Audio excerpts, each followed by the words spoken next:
Nagabharana sir, ಇವತ್ತಿನ ಕಾಲಘಟ್ಟಕ್ಕೆ ಸಾಹಿತ್ಯ ಎಷ್ಟು ಇಂಪಾರ್ಟೆಂಟ್?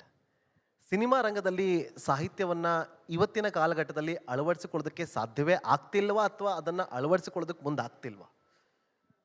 ಬದುಕಿಗೆ ಸಾಹಿತ್ಯ ಬಹಳ ಮುಖ್ಯ. ಹಾಗಾಗಿ ಬದುಕಿನ ಎಲ್ಲ ಸ್ತರಗಳಲ್ಲೂ ಕೂಡ ಯಾವುದೇ ಒಬ್ಬ ವ್ಯಕ್ತಿ ತನ್ನ ವ್ಯಕ್ತಿತ್ವವನ್ನು ರೂಪಿಸ್ಕೋಬೇಕಾದ್ರೆ ಆತ ಸಾಹಿತ್ಯದ ಒಡಲಿನಲ್ಲಿ ಇರಲೇಬೇಕಾಗ್ತದೆ. ಅಂಥದ್ರಲ್ಲಿ ಒಂದು ಸಿನಿಮಾ ಅನ್ನೋದು ಅದನ್ನು ಇಟ್ಕೊಳ್ದೇ ಇರೋಕ್ಕೆ ಸಾಧ್ಯವಾ? ನನಗನ್ಸುತ್ತೆ ಇವತ್ತಿಗೂ ನಡೀತಾ ಇದೆ. ಬಹಳ ಒಳ್ಳೆ ಕೃತಿಗಳು ಬರ್ತಾ ಇವೆ. ಬರೆದದ್ದೇ ಕೃತಿಯಲ್ಲ, ನಿರೂಪಿಸಿದ್ದು ಕೂಡ ಒಂದು ಕೃತಿ ಆಗುತ್ತೆ. ಇವತ್ತಿನ ಮಾಧ್ಯಮಗಳು ಬೇರೆ ಬೇರೆ ಆಗಿರೋದ್ರಿಂದ ಆ ಮಾಧ್ಯಮಗಳ ಕಲ್ಪನೆಯಲ್ಲಿ ಹೊಸ ರೀತಿಯ ಅಪ್ರೋಚ್ ಅಂತ ಏನು ಕರಿತೇವೆ ಅದು ಸಾಧ್ಯ ಆಗ್ತಿದೆ. ಅದು ಸಾಹಿತ್ಯ ಅಂದ ಕೂಡಲೇ ಮೊದಲು ಬರೆಯೋದಿತ್ತು. ಈಗ ಎಷ್ಟೋ ಜನ ಬರೆಯೋದನ್ನೇ ಬಿಟ್ಟುಬಿಟ್ಟಿದ್ದಾರೆ. ಕೇಳಿ ಯಾರಿಗಾರು ಕನ್ನಡ ಬರಿತೀರಾ ಅಂತ. ಇಲ್ಲ ಸರ್, ಕನ್ನಡ ಓದ್ತೀವಿ ಅಂತಾರೆ ಅವರು. ಸೊ ಹಾಗಾಗಿ ಸಾಹಿತ್ಯ ಅನ್ನುವ ಡೆಫಿನೇಷನ್ನೇ ಇವತ್ತು ಒಂದು ಬೇರೆ ಅರ್ಥವನ್ನು ಕಲ್ಪಿಸ್ಕೊಳ್ಬೇಕಾಗಿದೆ. ನಾಗಭರಣ ಸರ್, ಇವತ್ತಿನ ಕಾಲಘಟ್ಟಕ್ಕೆ ಸಾಹಿತ್ಯ ಎಷ್ಟು ಇಂಪಾರ್ಟೆಂಟ್? ಸಿನಿಮಾ ರಂಗದಲ್ಲಿ ಸಾಹಿತ್ಯವನ್ನು ಇವತ್ತಿನ ಕಾಲಘಟ್ಟದಲ್ಲಿ ಅಳವಡಿಸಿಕೊಳ್ಳೋದಕ್ಕೆ ಸಾಧ್ಯವೇ ಆಗ್ತಿಲ್ವಾ ಅಥವಾ ಅದನ್ನು ಅಳವಡಿಸಿಕೊಳ್ಳೋದಕ್ಕೆ ಮುಂದಾಗ್ತಿಲ್ವಾ? ಬದುಕಿಗೆ ಸಾಹಿತ್ಯ ಬಹಳ ಮುಖ್ಯ. ಹಾಗಾಗಿ ಬದುಕಿನ ಎಲ್ಲ ಸ್ತರಗಳಲ್ಲೂ ಕೂಡ ಯಾವುದೇ ಒಬ್ಬ ವ್ಯಕ್ತಿ ತನ್ನ ವ್ಯಕ್ತಿತ್ವವನ್ನು ರೂಪಿಸ್ಕೋಬೇಕಾದ್ರೆ ಆತ ಸಾಹಿತ್ಯದ ಒಡಲಿನಲ್ಲಿ ಇರಲೇಬೇಕಾಗ್ತದೆ. ಅಂಥದ್ರಲ್ಲಿ ಒಂದು ಸಿನಿಮಾ ಅನ್ನೋದು ಅದನ್ನು ಇಟ್ಕೊಳ್ದೇ ಇರೋಕ್ಕೆ ಸಾಧ್ಯವಾ? ನನಗನ್ಸುತ್ತೆ ಇವತ್ತಿಗೂ ನಡೀತಾ ಇದೆ. ಬಹಳ ಒಳ್ಳೆ ಕೃತಿಗಳು ಬರ್ತಾ ಇವೆ. ಬರೆದದ್ದೇ ಕೃತಿಯಲ್ಲ, ನಿರೂಪಿಸಿದ್ದು ಕೂಡ ಒಂದು ಕೃತಿ ಆಗುತ್ತೆ.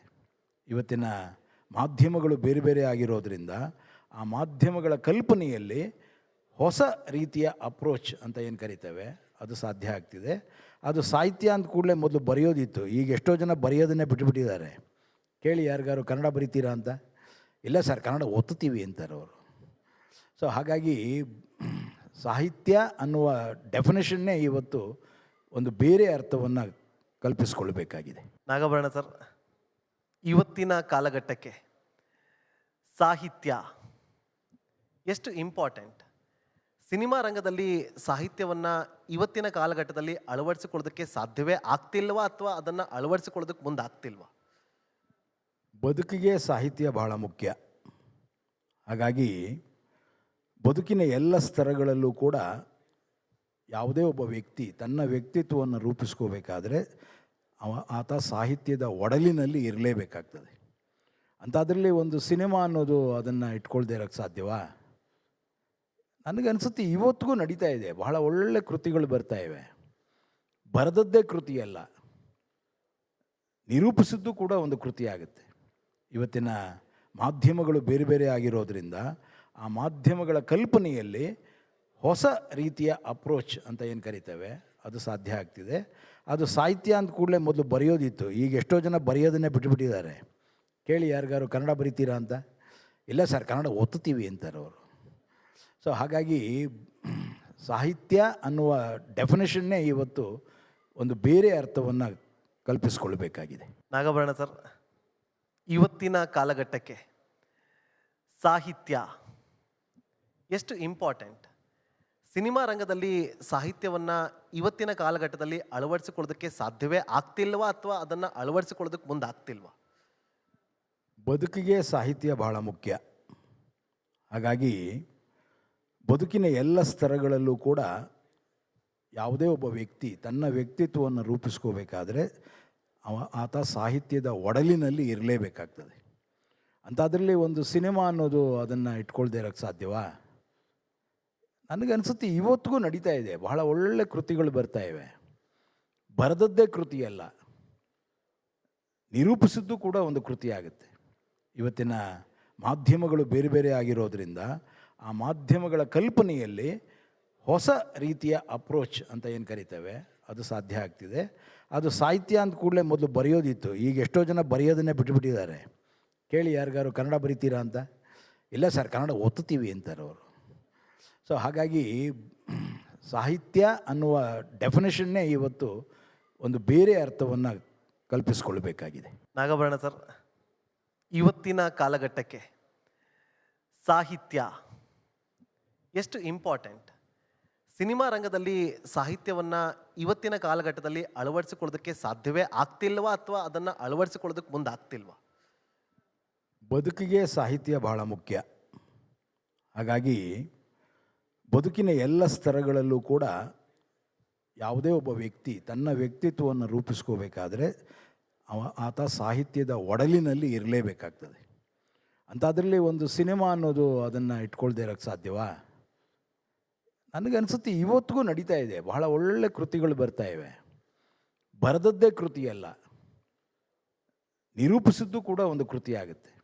ಇವತ್ತಿನ ಮಾಧ್ಯಮಗಳು ಬೇರೆ ಬೇರೆ ಆಗಿರೋದ್ರಿಂದ ಆ ಮಾಧ್ಯಮಗಳ ಕಲ್ಪನೆಯಲ್ಲಿ ಹೊಸ ರೀತಿಯ ಅಪ್ರೋಚ್ ಅಂತ ಏನು ಕರಿತೇವೆ ಅದು ಸಾಧ್ಯ ಆಗ್ತಿದೆ.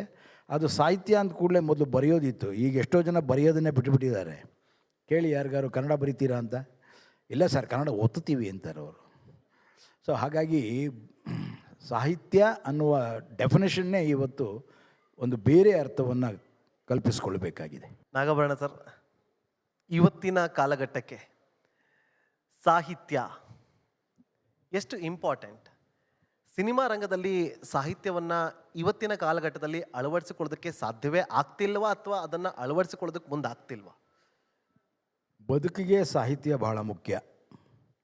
ಹಾಗಾಗಿ ಬದುಕಿನ ಎಲ್ಲ ಸ್ತರಗಳಲ್ಲೂ ಕೂಡ ಯಾವುದೇ ಒಬ್ಬ ವ್ಯಕ್ತಿ ತನ್ನ ವ್ಯಕ್ತಿತ್ವವನ್ನು ರೂಪಿಸ್ಕೋಬೇಕಾದ್ರೆ ಆತ ಸಾಹಿತ್ಯದ ಒಡಲಿನಲ್ಲಿ ಇರಲೇಬೇಕಾಗ್ತದೆ. ಅಂಥದ್ರಲ್ಲಿ ಒಂದು ಸಿನಿಮಾ ಅನ್ನೋದು ಅದನ್ನು ಇಟ್ಕೊಳ್ದೇ ಇರೋಕ್ಕೆ ಸಾಧ್ಯವಾ? ನನಗನ್ಸುತ್ತೆ ಇವತ್ತಿಗೂ ನಡೀತಾ ಇದೆ. ಬಹಳ ಒಳ್ಳೆ ಕೃತಿಗಳು ಬರ್ತಾ ಇವೆ. ಬರೆದದ್ದೇ ಕೃತಿಯಲ್ಲ, ನಿರೂಪಿಸಿದ್ದು ಕೂಡ ಒಂದು ಕೃತಿ ಆಗುತ್ತೆ. ಇವತ್ತಿನ ಮಾಧ್ಯಮಗಳು ಬೇರೆ ಬೇರೆ ಆಗಿರೋದ್ರಿಂದ ಆ ಮಾಧ್ಯಮಗಳ ಕಲ್ಪನೆಯಲ್ಲಿ ಹೊಸ ರೀತಿಯ ಅಪ್ರೋಚ್ ಅಂತ ಏನು ಕರಿತೇವೆ ಅದು ಸಾಧ್ಯ ಆಗ್ತಿದೆ. ಅದು ಸಾಹಿತ್ಯ ಅಂದ ಕೂಡಲೇ ಮೊದಲು ಬರೆಯೋದಿತ್ತು. ಈಗ ಎಷ್ಟೋ ಜನ ಬರೆಯೋದನ್ನೇ ಬಿಟ್ಟುಬಿಟ್ಟಿದ್ದಾರೆ. ಕೇಳಿ ಯಾರಿಗಾರು ಕನ್ನಡ ಬರಿತೀರಾ ಅಂತ, ಇಲ್ಲ ಸರ್ ಕನ್ನಡ ಓದ್ತೀವಿ ಅಂತಾರೆ ಅವರು. ಸೊ ಹಾಗಾಗಿ ಸಾಹಿತ್ಯ ಅನ್ನುವ ಡೆಫಿನೇಷನ್ನೇ ಇವತ್ತು ಒಂದು ಬೇರೆ ಅರ್ಥವನ್ನು ಕಲ್ಪಿಸಿಕೊಳ್ಬೇಕಾಗಿದೆ. ನಾಗಭರಣ ಸರ್, ಇವತ್ತಿನ ಕಾಲಘಟ್ಟಕ್ಕೆ ಸಾಹಿತ್ಯ ಎಷ್ಟು ಇಂಪಾರ್ಟೆಂಟ್? ಸಿನಿಮಾ ರಂಗದಲ್ಲಿ ಸಾಹಿತ್ಯವನ್ನು ಇವತ್ತಿನ ಕಾಲಘಟ್ಟದಲ್ಲಿ ಅಳವಡಿಸಿಕೊಳ್ಳೋದಕ್ಕೆ ಸಾಧ್ಯವೇ ಆಗ್ತಿಲ್ವಾ ಅಥವಾ ಅದನ್ನು ಅಳವಡಿಸಿಕೊಳ್ಳೋದಕ್ಕೆ ಮುಂದೆ ಆಗ್ತಿಲ್ವಾ? ಬದುಕಿಗೆ ಸಾಹಿತ್ಯ ಬಹಳ ಮುಖ್ಯ. ಹಾಗಾಗಿ ಬದುಕಿನ ಎಲ್ಲ ಸ್ತರಗಳಲ್ಲೂ ಕೂಡ ಯಾವುದೇ ಒಬ್ಬ ವ್ಯಕ್ತಿ ತನ್ನ ವ್ಯಕ್ತಿತ್ವವನ್ನು ರೂಪಿಸ್ಕೋಬೇಕಾದ್ರೆ ಆತ ಸಾಹಿತ್ಯದ ಒಡಲಿನಲ್ಲಿ ಇರಲೇಬೇಕಾಗ್ತದೆ. ಅಂಥದ್ರಲ್ಲಿ ಒಂದು ಸಿನಿಮಾ ಅನ್ನೋದು ಅದನ್ನು ಇಟ್ಕೊಳ್ದೇ ಇರೋಕ್ಕೆ ಸಾಧ್ಯವಾ? ನನಗನ್ಸುತ್ತೆ ಇವತ್ತಿಗೂ ನಡೀತಾ ಇದೆ. ಬಹಳ ಒಳ್ಳೆ ಕೃತಿಗಳು ಬರ್ತಾ ಇವೆ. ಬರೆದದ್ದೇ ಕೃತಿಯಲ್ಲ, ನಿರೂಪಿಸಿದ್ದು ಕೂಡ ಒಂದು ಕೃತಿ ಆಗುತ್ತೆ. ಇವತ್ತಿನ ಮಾಧ್ಯಮಗಳು ಬೇರೆ ಬೇರೆ ಆಗಿರೋದ್ರಿಂದ ಆ ಮಾಧ್ಯಮಗಳ ಕಲ್ಪನೆಯಲ್ಲಿ ಹೊಸ ರೀತಿಯ ಅಪ್ರೋಚ್ ಅಂತ ಏನು ಕರಿತೇವೆ ಅದು ಸಾಧ್ಯ ಆಗ್ತಿದೆ. ಅದು ಸಾಹಿತ್ಯ ಅಂದ ಕೂಡಲೇ ಮೊದಲು ಬರೆಯೋದಿತ್ತು. ಈಗ ಎಷ್ಟೋ ಜನ ಬರೆಯೋದನ್ನೇ ಬಿಟ್ಟುಬಿಟ್ಟಿದ್ದಾರೆ. ಕೇಳಿ ಯಾರಿಗಾರು ಕನ್ನಡ ಬರಿತೀರಾ ಅಂತ, ಇಲ್ಲ ಸರ್ ಕನ್ನಡ ಓದ್ತೀವಿ ಅಂತಾರೆ ಅವರು. ಸೊ ಹಾಗಾಗಿ ಸಾಹಿತ್ಯ ಅನ್ನುವ ಡೆಫಿನೇಷನ್ನೇ ಇವತ್ತು ಒಂದು ಬೇರೆ ಅರ್ಥವನ್ನು ಕಲ್ಪಿಸಿಕೊಳ್ಬೇಕಾಗಿದೆ. ನಾಗಭರಣ ಸರ್, ಇವತ್ತಿನ ಕಾಲಘಟ್ಟಕ್ಕೆ ಸಾಹಿತ್ಯ ಎಷ್ಟು ಇಂಪಾರ್ಟೆಂಟ್? ಸಿನಿಮಾ ರಂಗದಲ್ಲಿ ಸಾಹಿತ್ಯವನ್ನು ಇವತ್ತಿನ ಕಾಲಘಟ್ಟದಲ್ಲಿ ಅಳವಡಿಸಿಕೊಳ್ಳೋದಕ್ಕೆ ಸಾಧ್ಯವೇ ಆಗ್ತಿಲ್ವಾ ಅಥವಾ ಅದನ್ನು ಅಳವಡಿಸಿಕೊಳ್ಳೋದಕ್ಕೆ ಮುಂದೆ ಆಗ್ತಿಲ್ವಾ? ಬದುಕಿಗೆ ಸಾಹಿತ್ಯ ಬಹಳ ಮುಖ್ಯ. ಹಾಗಾಗಿ ಬದುಕಿನ ಎಲ್ಲ ಸ್ತರಗಳಲ್ಲೂ ಕೂಡ ಯಾವುದೇ ಒಬ್ಬ ವ್ಯಕ್ತಿ ತನ್ನ ವ್ಯಕ್ತಿತ್ವವನ್ನು ರೂಪಿಸ್ಕೋಬೇಕಾದ್ರೆ ಆತ ಸಾಹಿತ್ಯದ ಒಡಲಿನಲ್ಲಿ ಇರಲೇಬೇಕಾಗ್ತದೆ.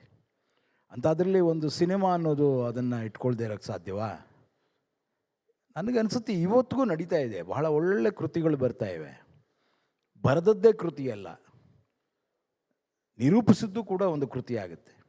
ಇವತ್ತಿನ ಮಾಧ್ಯಮಗಳು ಬೇರೆ ಬೇರೆ ಆಗಿರೋದ್ರಿಂದ ಆ ಮಾಧ್ಯಮಗಳ ಕಲ್ಪನೆಯಲ್ಲಿ ಹೊಸ ರೀತಿಯ ಅಪ್ರೋಚ್ ಅಂತ ಏನು ಕರಿತೇವೆ ಅದು ಸಾಧ್ಯ ಆಗ್ತಿದೆ. ಅದು ಸಾಹಿತ್ಯ ಅಂದ ಕೂಡಲೇ ಮೊದಲು ಬರೆಯೋದಿತ್ತು. ಈಗ ಎಷ್ಟೋ ಜನ ಬರೆಯೋದನ್ನೇ ಬಿಟ್ಟುಬಿಟ್ಟಿದ್ದಾರೆ. ಕೇಳಿ ಯಾರಿಗಾರು ಕನ್ನಡ ಬರಿತೀರಾ ಅಂತ, ಇಲ್ಲ ಸರ್ ಕನ್ನಡ ಓದ್ತೀವಿ ಅಂತಾರೆ ಅವರು. ಸೊ ಹಾಗಾಗಿ ಸಾಹಿತ್ಯ ಅನ್ನುವ ಡೆಫಿನೇಷನ್ನೇ ಇವತ್ತು ಒಂದು ಬೇರೆ ಅರ್ಥವನ್ನು ಕಲ್ಪಿಸ್ಕೊಳ್ಬೇಕಾಗಿದೆ.